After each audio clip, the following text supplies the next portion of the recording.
Imagine um mundo coberto por cinzas, onde o sol mal consegue atravessar o céu escuro. A temperatura despenca, animais morrem aos milhões e a humanidade quase desaparece da face da Terra. Parece uma cena de filme apocalíptico. Mas isso realmente aconteceu há cerca de 74 mil anos, quando o supervulcão Toba, na atual Indonésia, entrou em erupção em um dos eventos mais catastróficos da história do planeta. Mas o que exatamente aconteceu? Como essa erupção moldou o futuro da humanidade? E será que algo assim poderia acontecer de novo? Prepare-se para uma viagem ao passado para desvendar esse mistério geológico assustador. Um mundo antes de Toba. Agora, imagine a Terra antes do desastre. 74 mil anos atrás, o mundo era um lugar bem diferente. A África era o lar dos primeiros humanos modernos, que começavam a explorar novas terras e desenvolver ferramentas sofisticadas. Os continentes estavam cobertos por florestas exuberantes e animais gigantes vagavam livremente.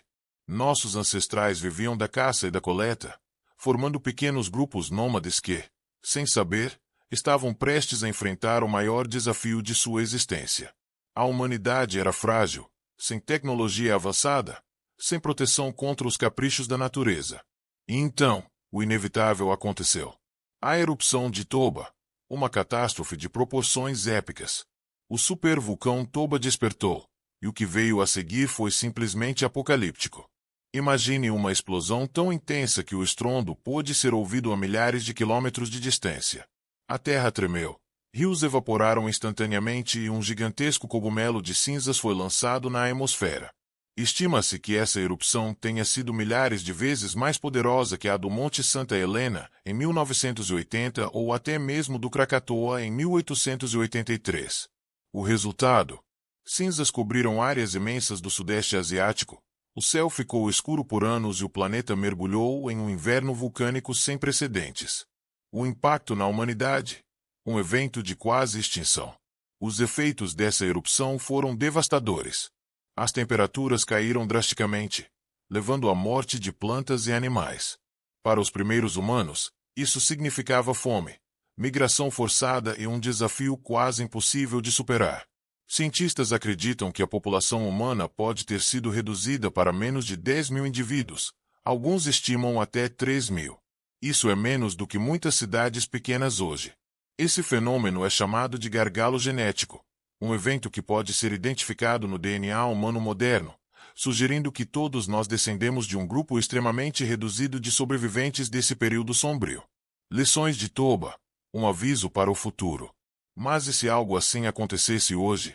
Acredite ou não, existem supervulcões ainda ativos, como o de Yellowstone, nos Estados Unidos. Se um vulcão dessa magnitude entrasse em erupção nos dias de hoje, as consequências seriam ainda mais drásticas. As cinzas vulcânicas poderiam cobrir cidades inteiras, interromper o fornecimento de alimentos globalmente e até mesmo desencadear uma nova era glacial. Nosso mundo moderno, tão dependente de tecnologia e cadeias de suprimentos frágeis, poderia enfrentar um colapso total em questão de meses. Um vislumbre do poder do nosso planeta. A história da erupção de Toba nos ensina uma lição poderosa. O planeta tem um poder imensurável. Por mais avançada que seja a humanidade, ainda estamos à mercê das forças da natureza. Mas também aprendemos outra coisa. Somos sobreviventes. Nossa espécie enfrentou esse evento apocalíptico e continuou a evoluir, a prosperar e a dominar o planeta. Se enfrentarmos um evento similar no futuro, será que nossa tecnologia nos salvará ou seremos forçados a voltar à Idade da Pedra? O passado já mostrou do que a Terra é capaz agora. Cabe a nós estarmos preparados para o que pode vir a seguir. E aí, você já conhecia essa história? Deixe seu comentário e não se esqueça de se inscrever para mais conteúdos incríveis como este.